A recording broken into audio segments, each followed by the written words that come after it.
Bem, então, o Alexandre Siqueira, né, ele vai dizer o seguinte: uma coisa que é fundamental, né, é você ter clareza de que as relações interpessoais elas não acontecem do nada, elas não acontecem com todas as pessoas ao mesmo tempo. É necessário um tempo. Né? Ele diz: é necessário respeitar o tempo que cada um precisa para estabelecer essa relação. E nisso tem uma coisa fundamental, que é a questão da escuta, ouvir o outro, né? Ouvir a forma como o outro pensa e se coloca. Né?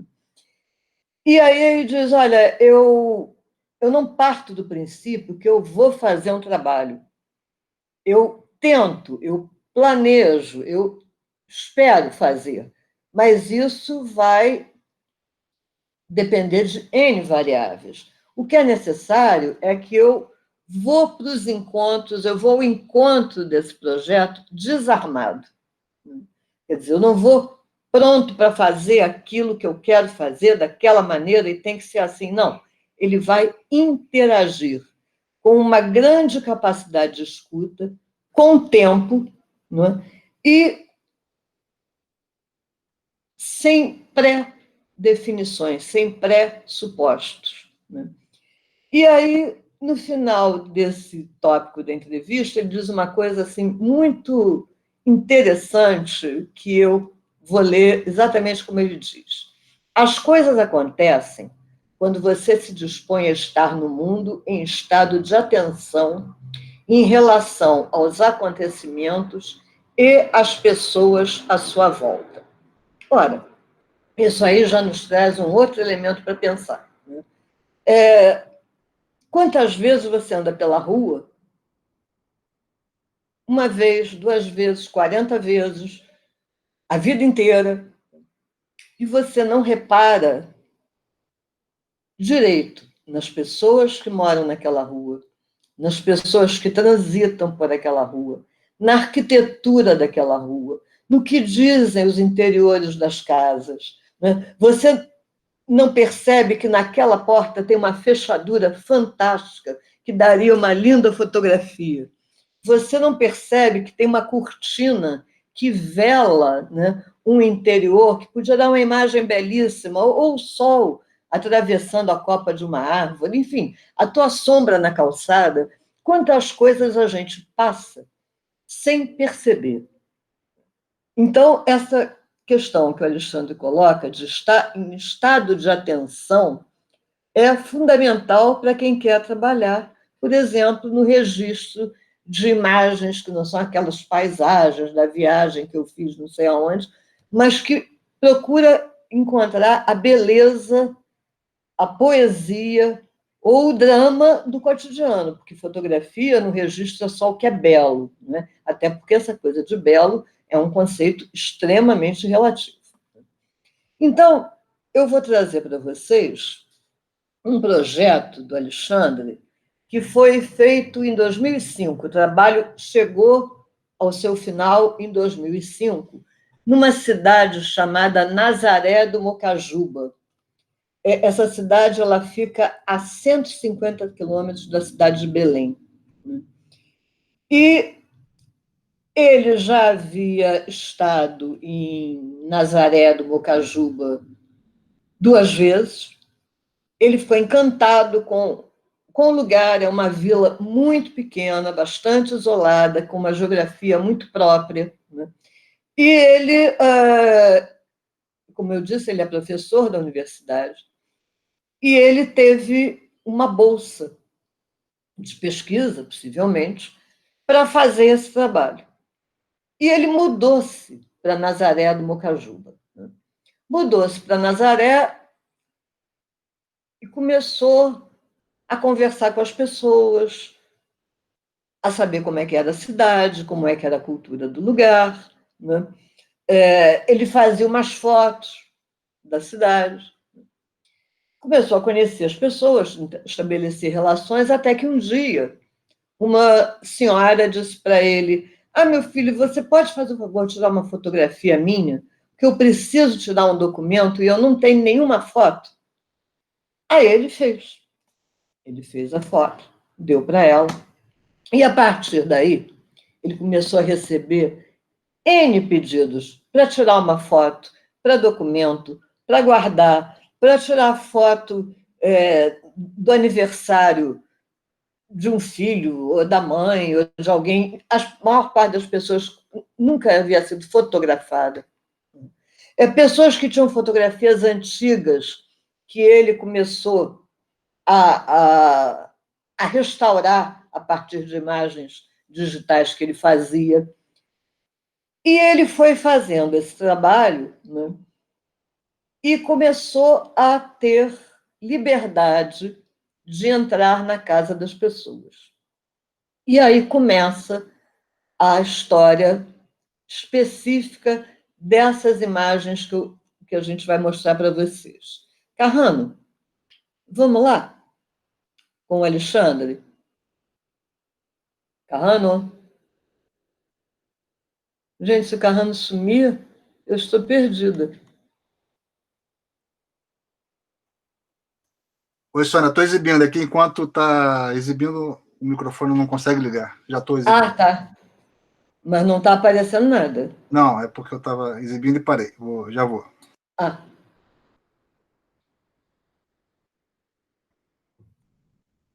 Você mostra a primeira, e aí eu vou falar um pouquinho, tá? Eu também mandei para vocês o link com essas fotografias, que é do site do próprio Alexandre Sequeira, o link está lá, e um vídeo em que ele faz o relato desse trabalho que ele desenvolveu. Tá? Então, reparem, essa fotografia, ela é uma imagem, isso que vocês estão vendo é uma fotografia.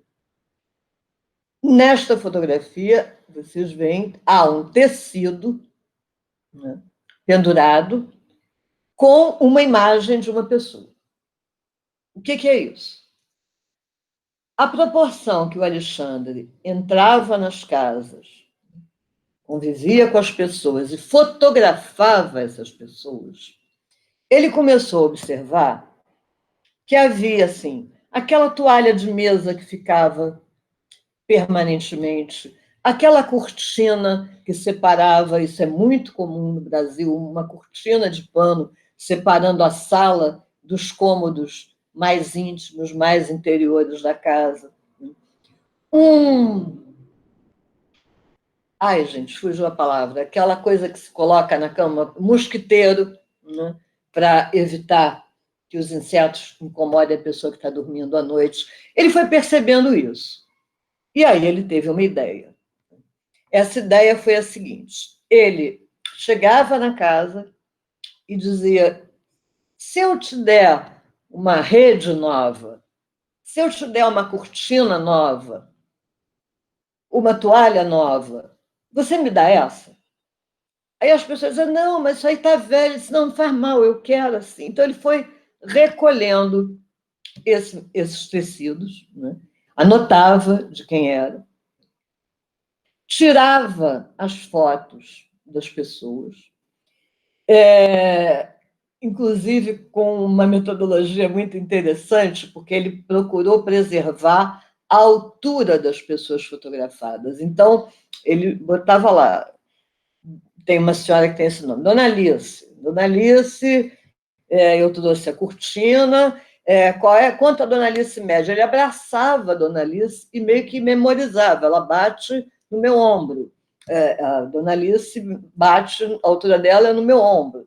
E ele fez essas imagens, claro, não fez isso lá, em Nazaré, levou esse material para Belém e imprimiu essas imagens.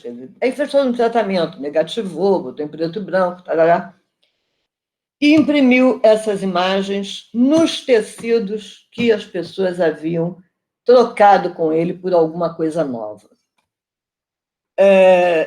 Isso feito, ele voltou para Nazaré levando esses tecidos e organizou uma exposição ao ar livre com todos esses tecidos, com as pessoas estampadas neles.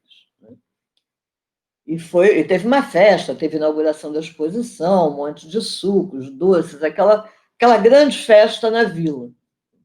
Depois, ele deu cada tecido de volta para cada pessoa.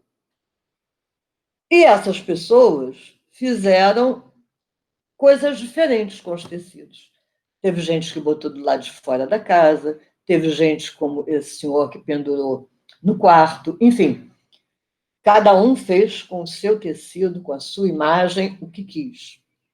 E ele fotografou, por isso que eu disse, isso aí é uma fotografia, isso é a imagem do tecido estampado, pendurado na casa da pessoa. Para não me alongar mais, até porque no vídeo ele descreve isso muito bem, né? Ele depois fez uma exposição em Belém do Pará, com esse material.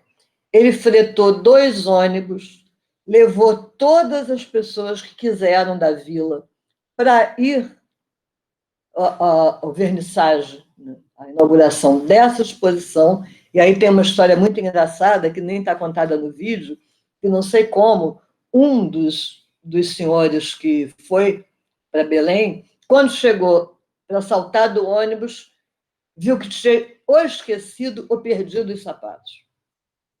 E aí, como é que vai ser? Não vou entrar sem sapato, não, sem sapato não pode. Alexandre pega esse senhor, vai a um lugar próximo, numa sapataria, compra um sapato para ele e ele vem. E aí, inclusive, a inauguração atrasou um pouco por causa dessa história do sapato, mas o senhor entrou junto com todo mundo. Né? E então vocês agora vão ver. A última coisa que eu quero falar sobre isso é que essas imagens, o Alexandre fez 10 fotos de cada, várias delas foram vendidas, e o que ele faz é tirar, foram e ainda são vendidas, tirar o valor do que ele gastou de fazer trabalho no tecido e a imagem, e o resto ele leva, manda, de alguma maneira, para Nazaré do Mocaju.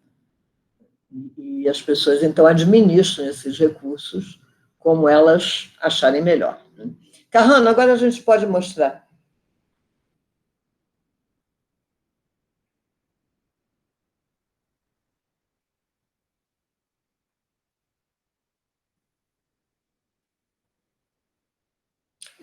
Nesse é o mosquiteiro que eu falei. Pode passar. Eu repeti?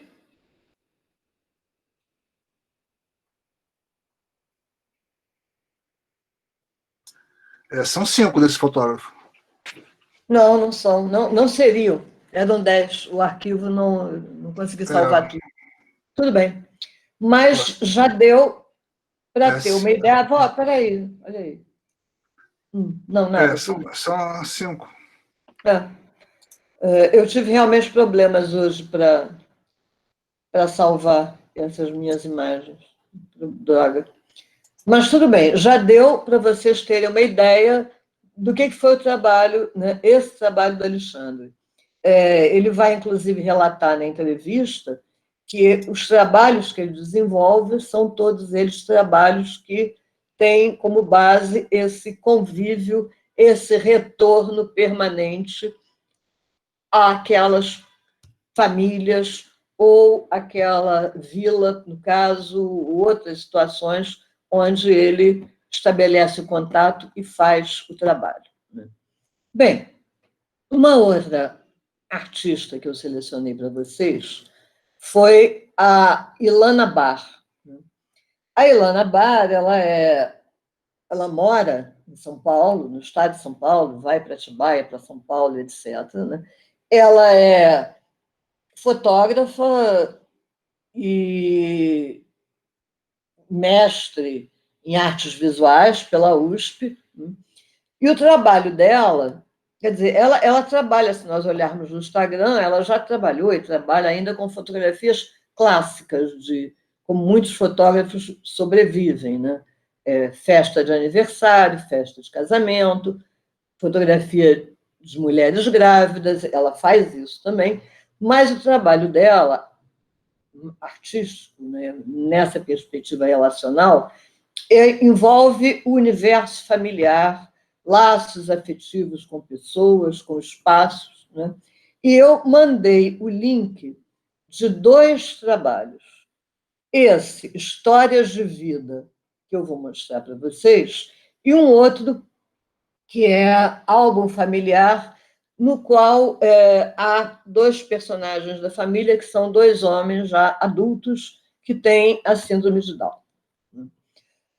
O Histórias de Vida, que é o que a gente vai ver, você pode passar, Carrano.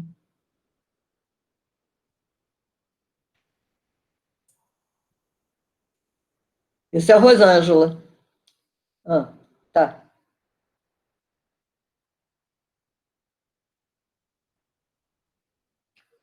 Pode passar mais. Eu coloquei década de 2010 porque eu não consegui saber exatamente quando esse trabalho. Pode parar um pouquinho. Quando esse trabalho foi concluído. Até porque ela levou muito tempo para mostrar essas imagens após, primeiro, elaborar a questão na cabeça dela e conversar com as pessoas fotografadas. Ela foi chamada para fazer imagens de pessoas que haviam sido vítimas de abuso sexual. Era uma pesquisa do Museu da Pessoa e ela, que era um conjunto de entrevistas e etc., e ela foi chamada para fazer as imagens. Ora, qual foi a preocupação dela? Não mostrar o rosto das pessoas.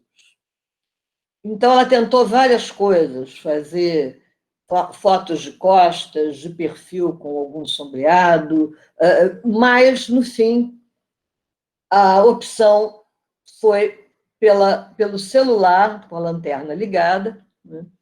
Porque, ao mesmo tempo que a luz escondia o rosto, a luz significava exatamente isso, luz. Né? Pessoas que tinham luz própria, que tinham a sua iluminação particular a partir das suas experiências dramáticas de vida. Né? Então, pode ir passando, Carrano.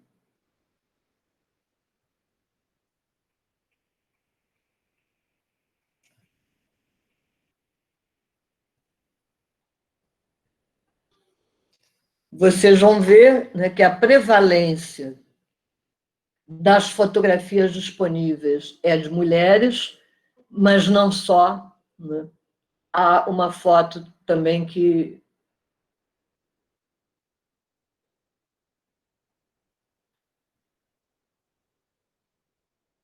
um homem, mais adiante. Sônia, também só vieram 4.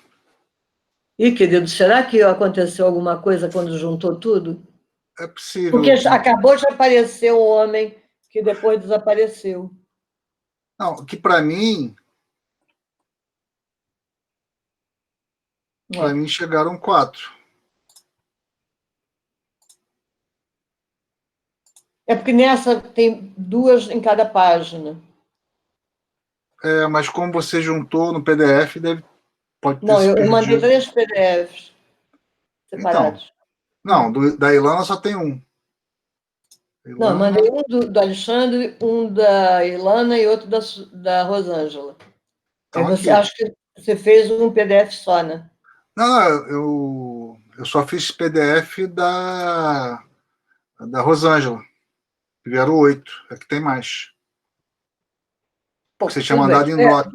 Pode tirar a Rosângela um instantinho, por favor.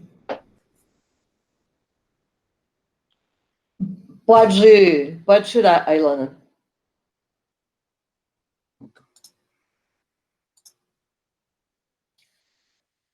Bem, esse é o trabalho da Ilana, que vocês vão poder conhecer melhor olhando o link do álbum familiar e o link Histórias de Vida, que também eu mandei para vocês. Tá?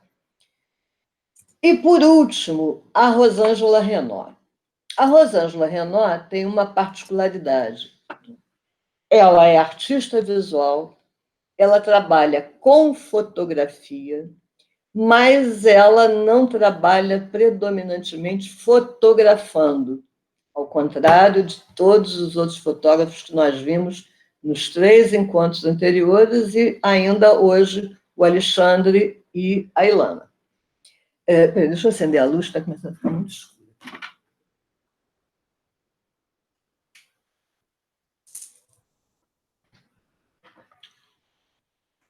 A Rosângela trabalha predominantemente com fotografias que ela reúne, né? Reúne em feiras de antiguidades, reúne em contato com pessoas que dão a ela fotografias de família. Se vocês procurarem no Google, vocês vão encontrar assim, uma infinidade de trabalhos da Rosângela Renaud.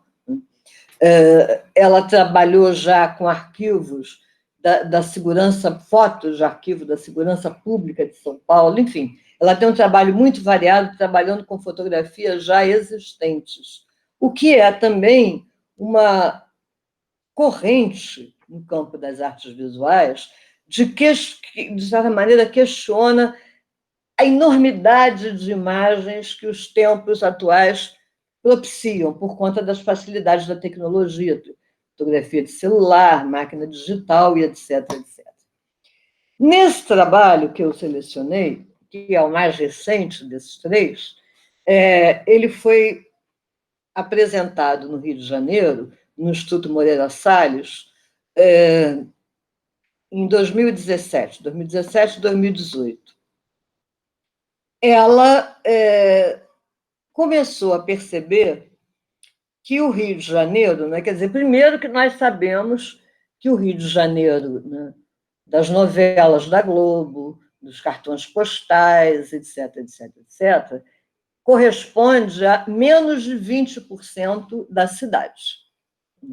A cidade do Rio de Janeiro não é só isto que a mídia empresarial mostra, que as novelas mostram, que os cartões postais mostram.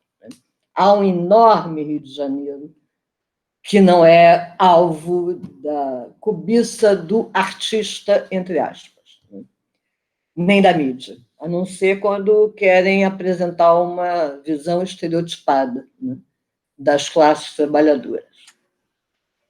E a Rosângela começou a perceber, e isso é outro aspecto que a gente normalmente não se dá conta, né? Os nomes dos lugares. Por exemplo, vamos lembrar, porque os outros a gente vai ver agora, nas próximas imagens, aquela enorme favela em São Paulo chamada Paraisópolis. Né? Olha, Paraisópolis, paraíso. Paraíso, no nosso imaginário, difere absurdamente da realidade daquele lugar no qual o Estado é absolutamente ausente. Então, ela começou a coletar nomes de lugares, de bairros, de ruas, que tinham, digamos assim, um caráter de utopia. Era algo que não condizia com o real vivido, né, pelas pessoas que ali habitavam. Ela foi ao Instituto Pereira Passos, que é um instituto especializado em estudos e documentação do Rio de Janeiro, e conseguiu um grande mapa de toda essa região. No Instituto Moreira Salles, ela começou a desenvolver um projeto, ela convidou jovens artistas para fazerem esse trabalho com ela, Eles escolheram os lugares e foram estabelecer contato com essas pessoas. Né? Foram estabelecer contato com essas pessoas e, a partir daí, surgiu esse trabalho chamado Rio Utópico, e eu vou apresentar para vocês duas coisas. Um vídeo da Rosângela, dura 4 minutos, falando desse projeto, e depois algumas imagens também do projeto, que foi uma coisa assim incrível, que eu tive a oportunidade de conhecer bastante de perto. Então, Carlano, vamos tentar ver o... Ela fala baixo, nós testamos ontem, antes, parece que dá para ouvir bem. Vamos tentar, Carlano? Vamos lá.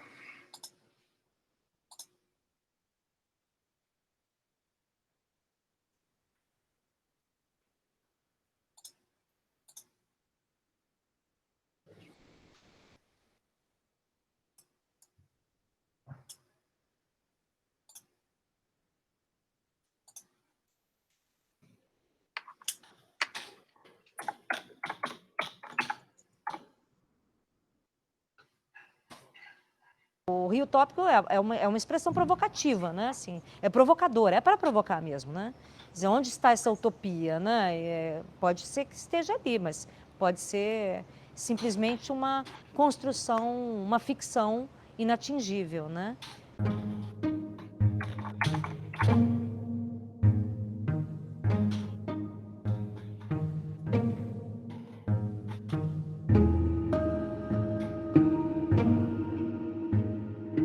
Como que a gente poderia entender fotograficamente ou visualmente a presença da Avenida Brasil? E nos últimos anos, com o complemento do anel, através do BRT. Tinha um desejo também, por outro lado, de representar, né, dentro do Moreira Salles, um Rio de Janeiro pouco visto. Esses 19 20avos do Rio de Janeiro, que são nessa massa, né, essa massa urbana. E olhando por esse grande mapa do Rio, o mapa do IPP, do Instituto Pereira Passos, que eu comprei, eu comecei a gostar, olhar o nome das localidades, dos bairros, e aí surgiu a ideia de um grande rio utópico, a partir dos nomes utópicos.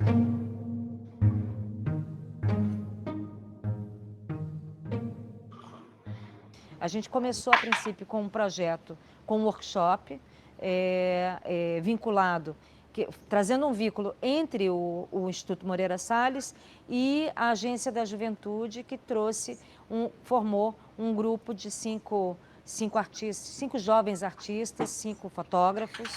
O workshop foi para a gente poder conhecer as localidades, conhecer um pouco, né, treinar um pouco sobre, olha, como que vocês vão chegar, aprender um pouco do que a gente espera, como que a gente iria explicar para eles o que é um rio utópico e como que depois seria o projeto. Foi uma delícia, porque eu aprendi muito com eles e foi um trabalho super envolvente, mas a partir dali eu senti necessidade de fato, criar uma espécie de... ter uma abrangência, de fato, maior do que é esse rio utópico. A gente se deparou com uma série de dificuldades. O próprio grupo, em trazer as fotografias dos lugares. A minha relação ela foi construída foto por foto, ida a cada localidade, porque eu era um corpo estranho, né? Eu era um corpo estranho dentro de um ambiente que já estava construído ou em construção. Fazer esse trabalho foi bom como fotógrafo e a pesquisa de campo também, sabe? Conhecer as pessoas, chegar, tipo, na cara e na coragem, perguntando, conhecendo, faz amigos, né? Você conhece histórias que você nunca imaginou escutar, pessoas que você nunca iria conhecer. Na verdade, o que eu pretendo, o que eu gostaria é que a população carioca mandasse mais fotografias para a gente continuar construindo esse mapa humano. A gente vai ter 3 fases em que a gente vai subir para as paredes todo o material recebido, mas as pessoas podem enviar as fotografias que quiserem das localidades, quando quiserem, até meados de março.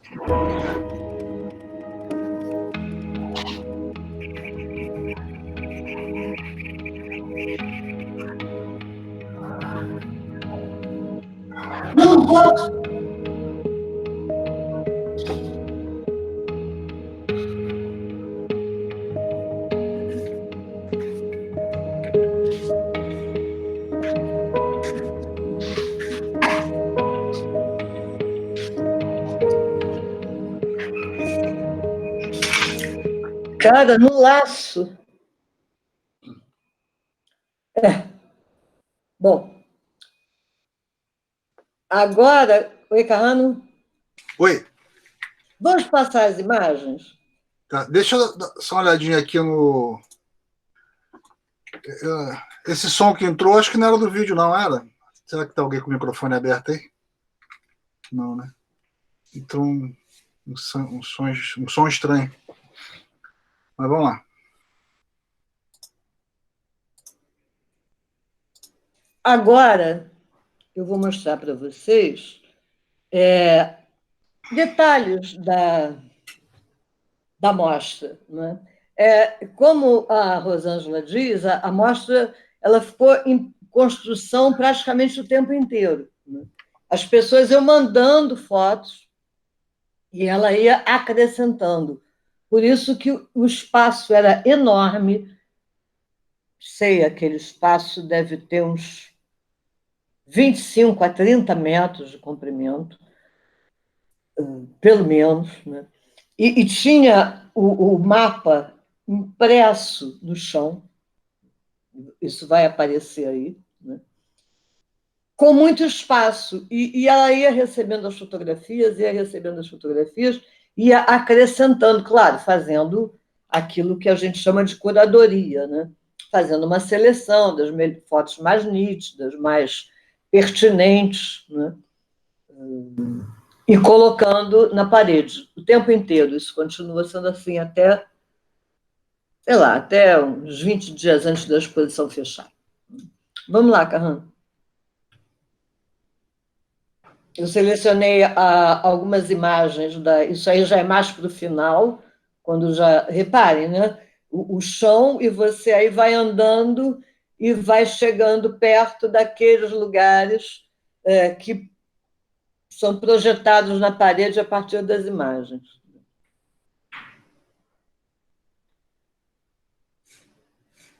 Aí o texto da curadoria sobre o trabalho.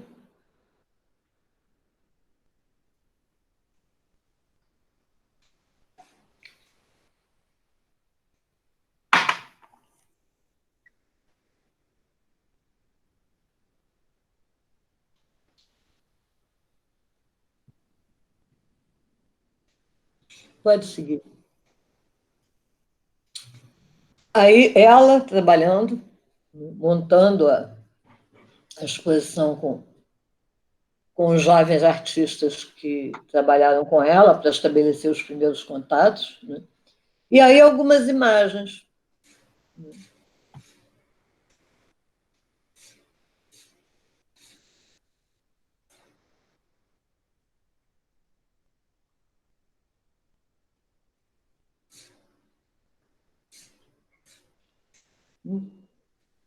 Um N a mais ali.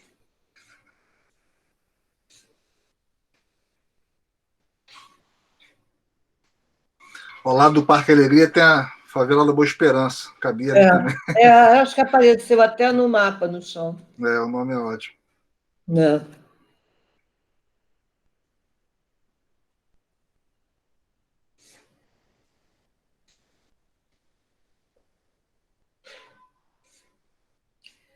Eu acho.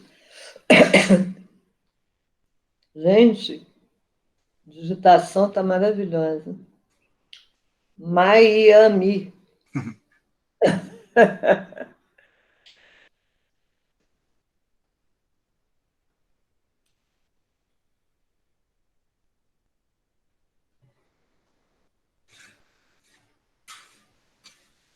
Essa foto é incrível.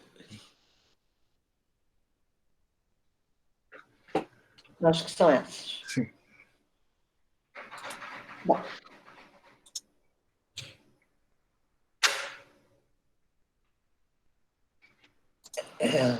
Olha só.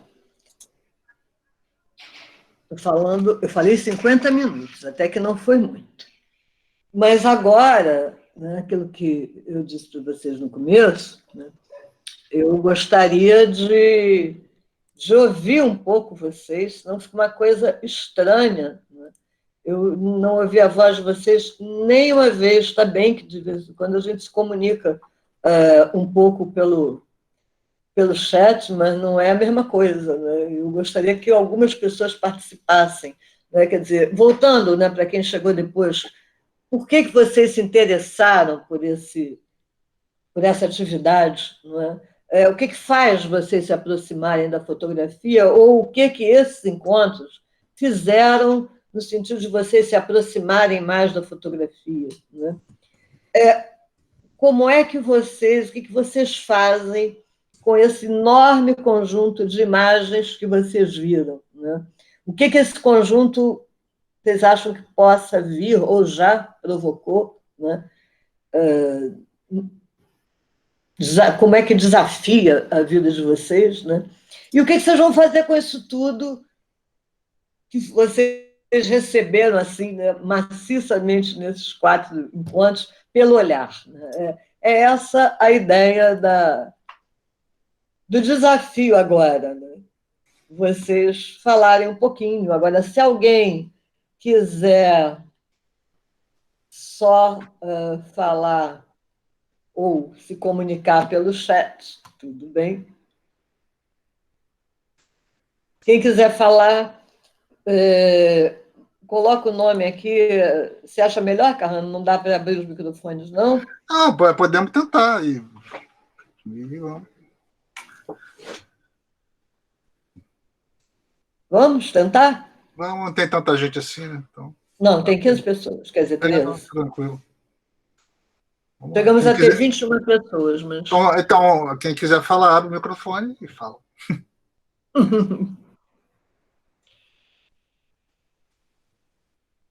Nada. A Raíssa comenta aqui, muito interessante essa exposição, principalmente esse chão. Aí, Raíssa, por que você achou interessante o chão? Aqui do lado. Cadê a Raíssa? Eu não vejo a Raíssa aqui.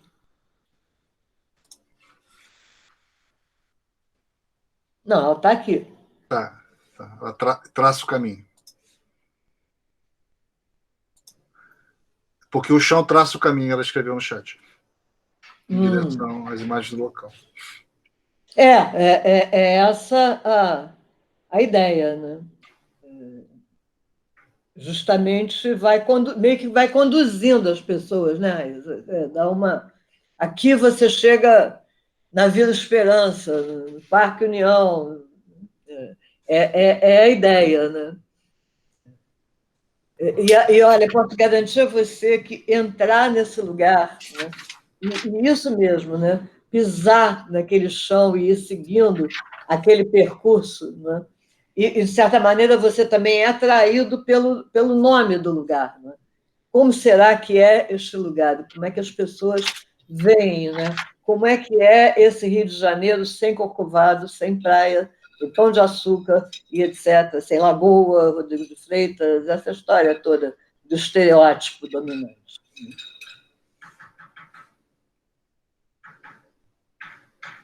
Mais alguém? Ninguém quer comentar nada?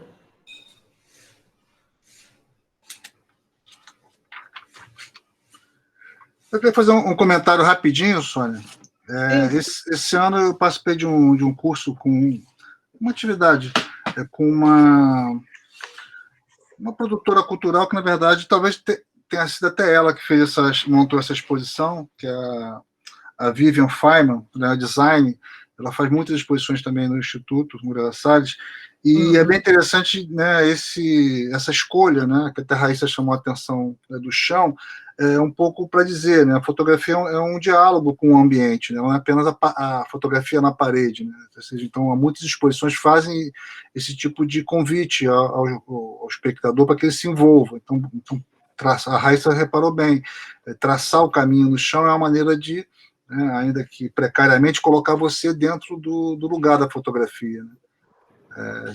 Sempre numa representação, né? Todo mapa é uma representação, nunca é a escala, né, exata, mas dá uma dimensão de distância. Então, por exemplo, alguém que mora na zona sul do Rio de Janeiro, pisando no mapa, né, ali no chão, pode reparar a distância que tem em relação, por exemplo, à Zona Oeste, ou uma favela da Maré, por exemplo. Então, é uma maneira de até, talvez, dizer para o observador da obra que, olha, como é preciso criar aproximações. Tem... Eu acho que tem aí essas ideias, né? A questão da aproximação, né? A questão de chegar numa perspectiva de abertura, não de ideia pré-concebida ou de trabalho que vai ser feito. Ela poderia, né? Por exemplo, a Rosângela poderia pedir a esses jovens artistas que fossem, né, aos lugares, fotografassem e voltassem para ela montar uma exposição. Né? Mas aí o vínculo com os lugares, com as pessoas, né? o estímulo à criatividade, o dizer, olha, você pode mostrar, né, o seu trabalho, o lugar onde você mora, a sua rua, a sua casa, uma coisa que te agrada ou te assusta, né? O espaço também, né? A abertura desses espaços, desses templos, né, de cultura, né, que são tão fechados, né? E abrir para as pessoas não só entrarem, que já não é comum, né, porque os acessos não são facilitados, como não só entrarem, mas também terem uma contribuição concreta, né, apresentando uma imagem. Né? Então, acho isso assim, muito interessante. A outra coisa que eu ia comentar, já passar. O problema de vocês não falarem é que a gente vai ficar falando aqui entre nós. Né? Pois é. Então, se vocês não falam ainda, essa ideia do rio utópico, da utopia, né? Quer dizer, o que é utopia? Né? Utopia é um lugar de busca. Então, Platão já dizia: a cidade não existe, mas pode vir a ser. Ou seja, então, utopia é um vir a ser. É sempre uma busca, uma conquista, e uma sociedade como a nossa, né? Centrada no consumo, na hiperindividualização, tende a tratar a utopia como uma conquista pessoal. Né? Ou seja, quando você pergunta qual é o seu sonho, um carro, uma casa nova, uma roupa, ou seja, ninguém vai falar, eu quero um país mais justo, ninguém vai falar, muita gente fala, a gente fala. Mas, de modo geral, se individualiza a utopia, né, como um projeto de desejo individual, que é importante. E não há a ideia da construção coletiva, né? Exatamente. Que é uma coisa que esse trabalho da Rosângela, por exemplo, traz. Né? Claro, então a utopia, nesse sentido, é uma utopia também de melhoria, ou seja, cria até um curto-circuito mental, né, diria o Walter Benjamin, uma imagem dialética, né, que nega a sua própria enunciação, ou seja, você chama um lugar de boa esperança, em um lugar aí você vê a fotografia, você vê ali a ausência do Estado, você vê ali o abandono. Completo. Aliás, é o que prevalece. Né? Ou então quando você vê um lugar chamado União, aí você pensa que União, por trás daquilo ali, está todo o esforço daqueles moradores de décadas e décadas para construir um lugar na ausência do poder público. Por exemplo, a Maré, quem conhece a Maré sabe que a Maré cresceu na forma de aterro popular, ou seja, aterro feito pelos próprios moradores em carrinho de mão e saco carregado nas costas, cerca de 2 quilômetros. Porque ali era área de palafita, lá era uma coisa feita um pântano, fundo da Bahia. Fundo da Bahia. E então tem um esforço, quando você fala Parque União, tem por trás ali todo um esforço de solidariedade popular para construir o espaço urbano. Então, assim, eu acho que essa exposição é muito provocativa, né? Muito bem escolhida. O Edivan chegou. Oi, Edivan, tudo bem? Boa tarde.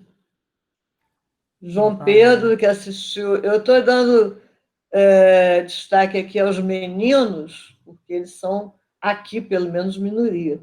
Né? O João Pedro também está desde o primeiro encontro, né, João? Gabriel, Eduardo, acho que foi um dos primeiros a chegar hoje.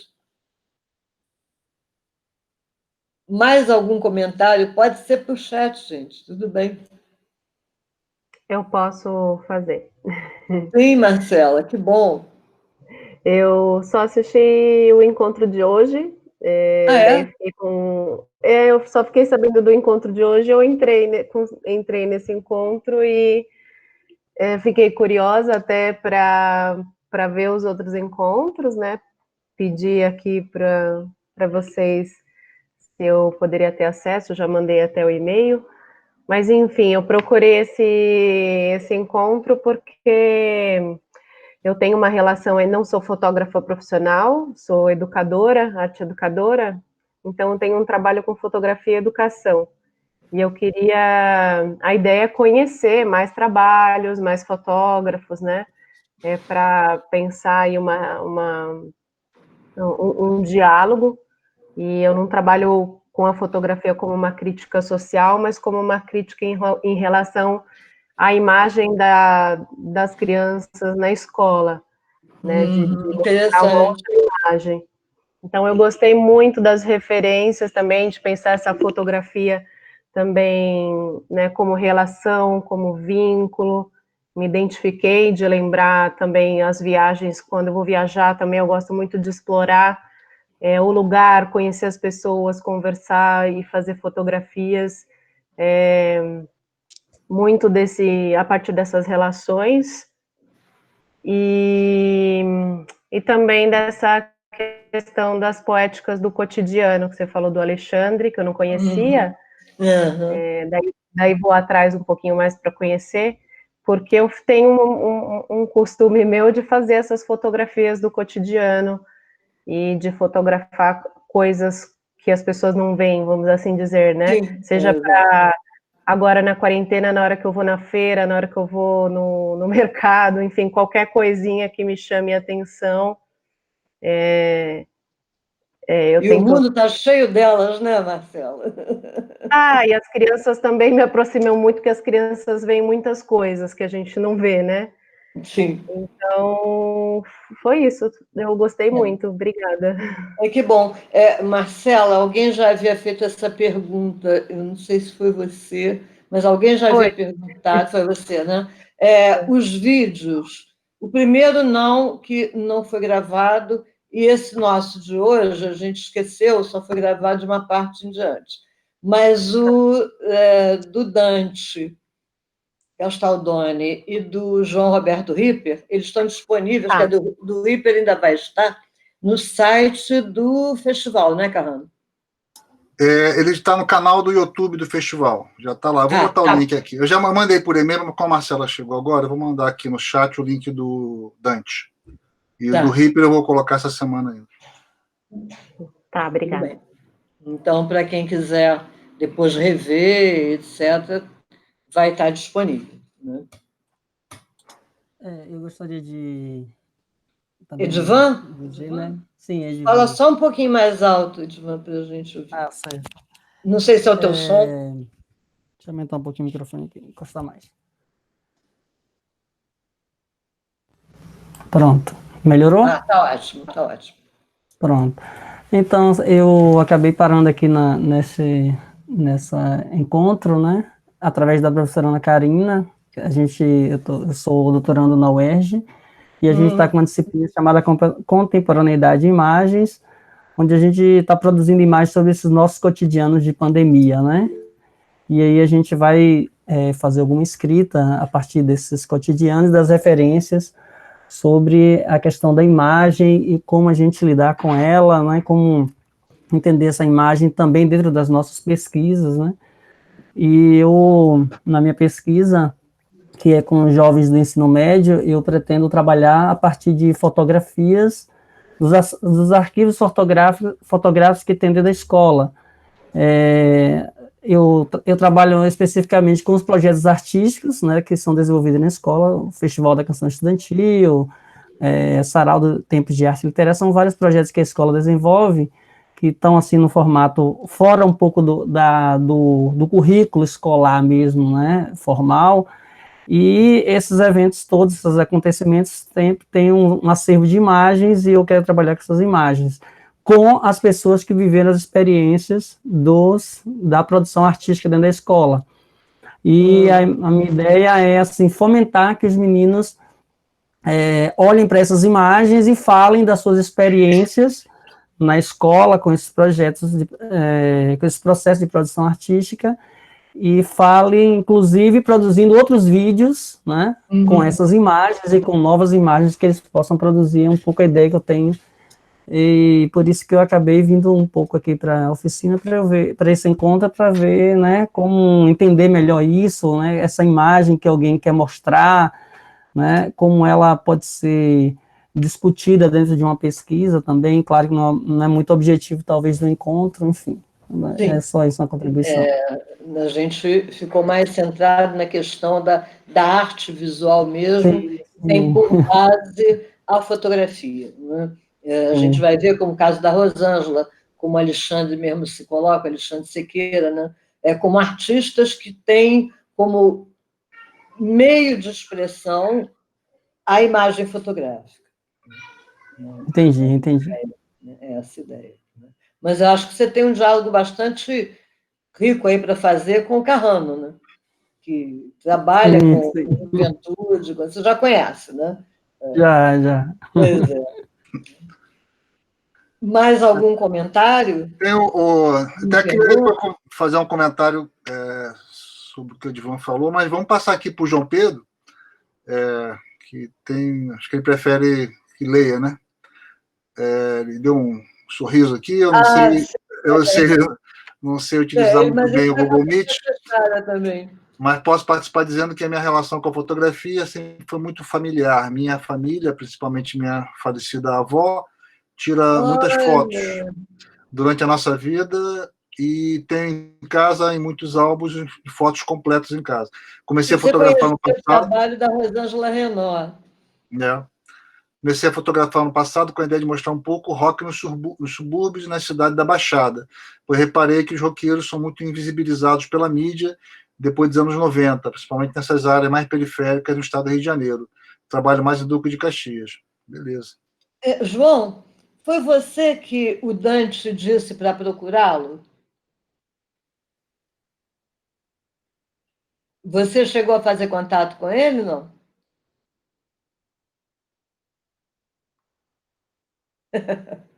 Gente, esse negócio de chat é muito engraçado. A gente te passa o e-mail dele.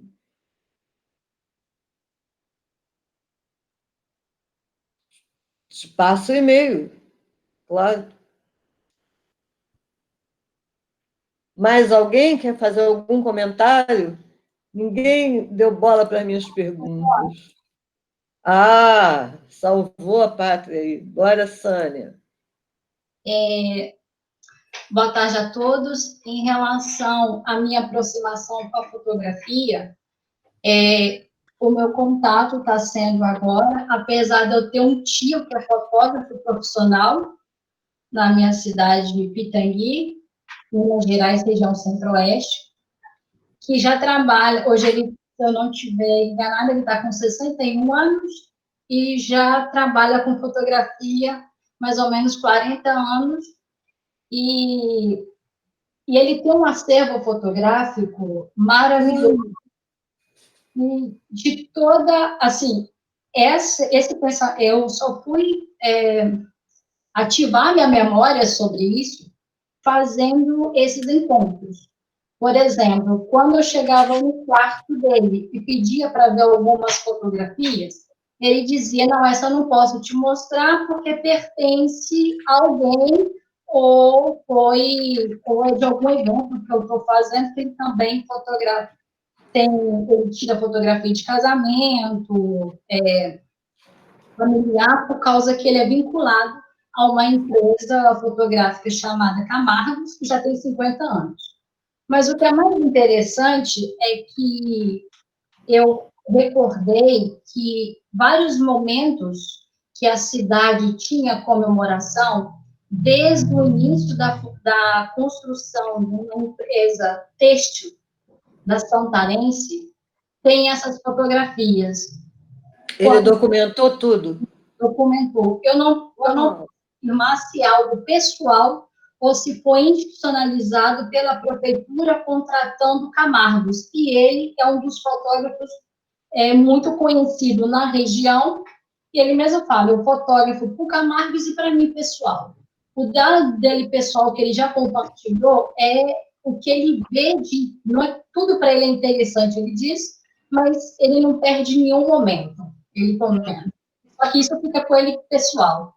E as fotografias da cidade como um todo, da parte histórica, dos eventos que tinham, e também chegando ao início da Santanense, da indústria têxtil, e ao término dela, que foi agora por mais ou menos por volta de 2010, que ela encerrou de vez as atividades na minha cidade, ele foi chamado para fotografar.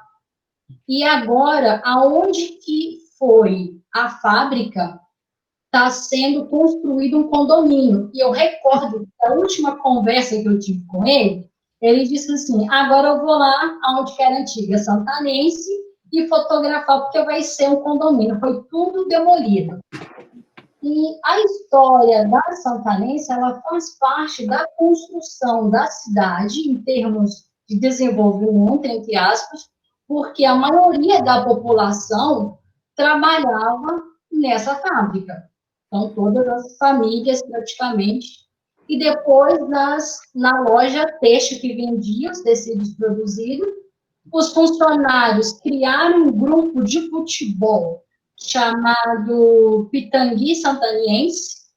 Eu tenho essas fotografias porque meu pai jogava bola, então, no momento do campeonato, quando o time ganhava, a gente colocava a faixa, aquilo tudo era fotografado. Então, ao mesmo tempo que tem uma questão de pessoal, ela também tem um olhar agora para mim de querer algumas respostas que talvez em pesquisa que nesses encontros tem me deixado bem instigada Interessante. a buscar. Não necessariamente para trazer a história de um fotógrafo na qual eu tive. Então, isso não é, mas como que eu não tinha realmente me atentado. Na verdade, eu nem imaginava a possibilidade de usar fotografia em pesquisa. Sim, mas isso aí é uma coisa que você já está familiarizada com o trabalho que a professora Maria Savata desenvolve, né? Fotografia como fonte histórica. Agora, há outras formas de trabalhar, né? E aí você vai perceber que a fotografia, as imagens já impressas, as imagens, elas contam histórias e você veja, por exemplo, o trabalho do Alexandre Sequeira, né, de Nazaré, ele é uma forma de contar a história do lugar, né? A história do tempo presente, né? O trabalho da Rosângela, né? De certa maneira, ela faz um grande documento do que é esse Rio de Janeiro já na segunda metade dessa década, né? Foi 17, 18. Então, a fotografia, na verdade, ela é um material de uma potencialidade e de uma potência, né, que poucas pessoas, às vezes, se dão conta, né? Um material precioso esse que você tem, né? E procurar as pessoas. Eu ganhei de uma amiga minha uma máquina do final do século... começo do XIX, começo do século XX, e aí ela me deu a máquina e disse assim, eu tenho essa máquina há muito tempo, ela era do meu avô, e eu, enfim, não tenho o que fazer com ela, e você quer? Eu quero, ela está aqui atrás no meu estante. Aí eu disse, mas vem cá, quem é do seu avô?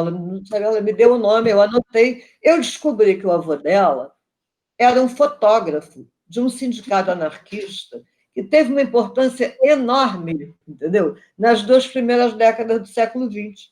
E ela não sabia. E aí ela diz, mas se eu soubesse, também não soube, porque não procurou saber, né? Todo o material fotográfico dele, que ele tinha muita coisa, as minhas tias jogaram fora. Você veja que memória, né, familiar e da história, né, do Rio de Janeiro e daquele sindicato se perdeu, né? Quantas coisas a gente perde por não ter o olhar educado para isso, educado no sentido de perceber, de estar sensível, né, a essa questão. Então, eu acho que esses artistas, né, eles apresentam uma possibilidade assim incrível, né, de desafios, de possibilidades para nós. Né? Eu vou botar aqui, até algumas pessoas saindo, eu não quero, já devia ter feito isso antes, eu já mandei uma vez o e-mail, mas eu vou colocar de novo aqui o meu e-mail. Se alguém quiser fazer algum contato comigo, para a gente conversar, de repente fazer um estudo, um grupo pequeno, uma coisa dessas qualquer, a gente pode combinar alguma coisa, ou pedir algum material que não chegou por alguma razão, enfim. Estou disponível, vai ser um prazer. E aí, Sânia, por favor, né? Não deixa isso sumir, né? Eu tenho, sim, um compromisso social com a minha cidade, com as pessoas de lá. Isso tem ficado cada vez mais latente. Então, agora, pela fotografia, seria uma possibilidade, porque como as pessoas... Ela é uma cidade que tem muita gente mais idosa. E ele tem também fotografia, as pessoas idosas que ele gosta também de fotografar, tem toda uma história que, quando você estava contando do Alexandre, eu lembrei que ele também cria essa relação com as pessoas de entrar na casa, de frequentar, e vai tirando as fotos. Algumas ele mostra, as que eu vi foram muito poucas, justamente, acho, por preservar essa questão do respeito e não ter, né, a autorização. Mas isso realmente tem, desses últimos encontros nossos, tem sido muito patente também de pensar sobre isso e trazer, até porque acredito que uma seleção de fotografias vai trazer uma contribuição muito grande devido ao contexto da minha cidade. Com certeza. Sônia, fazer um comentário rápido, tem a ver com a fala do Edivan também e da Sânia. O problema da fotografia, que pode parecer paradoxal o que eu vou falar, mas ela é pobre, de modo geral, ainda que ela ative sentimentos, que ela possa mexer com nossos referentes, nossas histórias, ela em rigor, ela é pobre. Se ela não tiver um contexto, né, que é a ancore, ela não vai comunicar. Então, por exemplo, os três trabalhos que a Sônia mostrou, ainda que, por exemplo, a fotografia das luzes nos celulares, se a Sônia não explica o contexto daquela fotografia, ia parecer uma foto problemática, se mostrasse uma foto só. Tecnicamente problemática. Quando mostra a sequência, né, a sequência de fotos, já dá para entender. Porque, por exemplo, uma foto sozinha fala uma coisa, uma foto acompanhada de outras fotos numa sequência de um dispositivo, já começa a contextualizar mais. Tem uma intencionalidade ali, uma foto dialoga com a outra. Então, fundamentalmente, quando eu digo que a fotografia é pobre, eu estou falando do ponto de vista do campo científico, do campo das ciências sociais. Uma fotografia para o campo artístico, ela pode não ter legenda nenhuma. Ela pode ativar aquilo que o Roland Barthes chama de punctum. O que é o punctum? É aquele ponto da fotografia que vai atuar na sua subjetividade. E vai atuar de um jeito numa subjetividade e de um outro jeito em outra subjetividade, porque as subjetividades não são iguais. Né? Não são iguais. Agora, do ponto de vista das ciências sociais, que seja ela de natureza histórica, antropológica ou sociológica, ela precisa de um contexto, né? Ela precisa de um contexto que a explique. Essa semana teve até uma live muito interessante do Milton Guran, né? Um grande antropólogo, começa como fotógrafo e depois embarca no mundo da antropologia. O Milton falou uma coisa muito, muito interessante, né? E diz que a fotografia ela serve como início, em geral ela serve como início para problematizar, para você, no caso da antropologia, para você descrever um contexto que você não conseguiria descrever em detalhe, em ato. Por exemplo, está acontecendo um ritual, né, um ritual de Umbanda, um ritual católico, está acontecendo uma atividade, uma parada, você fotografa, né, e depois você vai ver coisas na fotografia que você não conseguiu ver no momento. Então, ela tem um recurso auxiliar, né, de etnográfico aí, por exemplo. Então, ela é boa para problematizar, para dar o contexto, e ela é boa para expor também, né, Eu tenho investido nisso, em produzir não só fotografia, mas filme de pesquisa também, que você cria uma outra dinâmica com públicos. Então, tem sempre que se perguntar para quem eu estou fotografando, né? Qual o uso que eu vou fazer dessa fotografia? Porque dependendo do público, o grau de contextualização vai ser mais exigente. Por exemplo, um público científico, de pares científicos, de uma revista, por exemplo, ou de uma comunidade científica, vai exigir que você contextualize bastante bem aquela fotografia. Como, por exemplo, a fotografia histórica, tem que ter data, quem foi o fotógrafo, qual era o contexto ali. Se for uma exposição de arte, não porque a arte seja menos rigorosa, é porque o campo artístico está mais aberto dessas amarras. É mais livre, né? É mais livre, né? Então, assim, é um pouco saber para que você está usando a fotografia. Né? Então, nesses trabalhos, o contexto foi fundamental. Mesmo no caso do fotógrafo que fotografou nos panos, é preciso explicar, né, como é que aquela imagem foi parar naquela cortina, né? O que estava por trás dessa intenção. É o processo, né? O processo de trabalho. Né? Exatamente. Significa... Então, assim, fundamentalmente é a arte de contar a história, né? Quer dizer, a fotografia conta a história. E ela vai contar melhor a história se você contextualizar, né? Desde a intenção até o processo de exposição. E uma coisa interessante no trabalho do Alexandre Sequeira, né, é que ele ficou com as fotos do pano na parede. Ele não ficou com o pano. Ele devolveu os tecidos para as pessoas. E o que ele comercializa são as fotos que foram mostradas. Se vocês entrarem no site, vocês vão lá ver, né? 1 de 10, prova de autor, né? O PA, prova de autor, é isso que ele comercializa. Ele não reproduziu panos. Né? E aquilo está crivado, né? Claro, crivado de história. História, né? Experiência. Muito... Uma coisa incrível. Né? Mais alguém quer fazer algum comentário?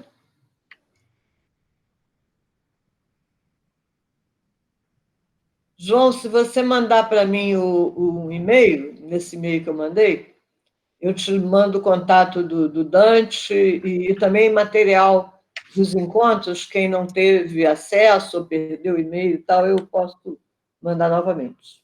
Isso não vai ficar disponível, né, Carlos? O quê? Os links que eles mandaram e esses...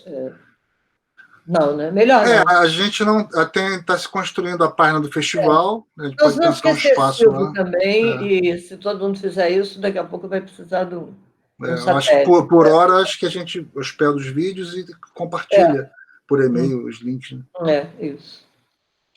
Bem, então, terminamos, é isso? Ninguém mais quer fazer nenhum comentário? Muito bom. Gente, olha, obrigada. Foi bom partilhar essas tardes aí com vocês. Né? Quem sabe a gente não constrói uma outra oportunidade de fazer coisas nessa direção. Fazer só um comentário rapidinho, só uma divulgação. A gente está encerrando aí o festival Em Casa com a FEUF, ou seja, essa atividade está no contexto do festival, uma resposta que professores e estudantes deram a esse momento de isolamento social, ainda num quadro de indefinição, se ia ter disciplinas remotas ou não. Agora está mais claro que sim, vai ter, está tendo já para os concluintes na graduação. A gente vai discutir agora na pós-graduação como é que vai ser esse segundo semestre, mas o festival ocupou um espaço importante, né, porque o distanciamento é físico, social, e não intelectual, nem político. Né? A gente está junto, está trocando, né, ainda que online, e a gente vai encerrar o festival a partir da semana que vem, então tem ainda uma série de atividades, fiquem alertas lá na página do Facebook. Então, toda semana que vem vai ter atividade ainda, e na próxima semana, em agosto, primeira semana de agosto, vão ter debates, e eu vou fazer um encerramento também da minha oficina, que foi um encontro de 5 semanas, oficina Fotografia de Sonhos e Imaginação Cotidiana. A gente vai lançar um perfil no YouTube com as fotografias dos participantes do curso. Então, são fotos, interpretação, digamos assim, reflexivas, a partir dos sonhos que os estudantes narraram. Né? Eles fizeram fotografias interpretando esses sonhos. Então, ficou bastante criativo. É outra proposta, é outro trabalho. Né? Vocês veem como é que o uso da fotografia pode ser ser múltiplo, né? Múltiplo, né? Múltiplo. Está se usando a fotografia hoje com muita complexidade também na física quântica, enfim, fotografia com microscópios. Fotografia é um universo. Então, fica aí o convite, no caso, vai ser dia 3 de agosto, às 6 horas, a gente vai transmitir pelo Facebook. Né? Maravilha. As fotos e os comentários sobre as fotos também. É isso. Bem, eu não podia deixar de agradecer de novo ao Carrano, né? É isso, estamos juntos. A disponibilidade enorme dele e a participação aí, viabilizando, né, esses nossos encontros, valeu mesmo, e, além de tudo, enriquecendo muito com o conhecimento dele as atividades. Obrigado, Sônia. Tamo junto. Valeu, Carrano. Tamo junto aí. Gente, então, beijo para vocês, obrigada. Qualquer coisa, o e-mail está ali, meu sobrenome, @uol.com.br. Valeu, um abraço ao Neb. Tchau, tchau, tchau.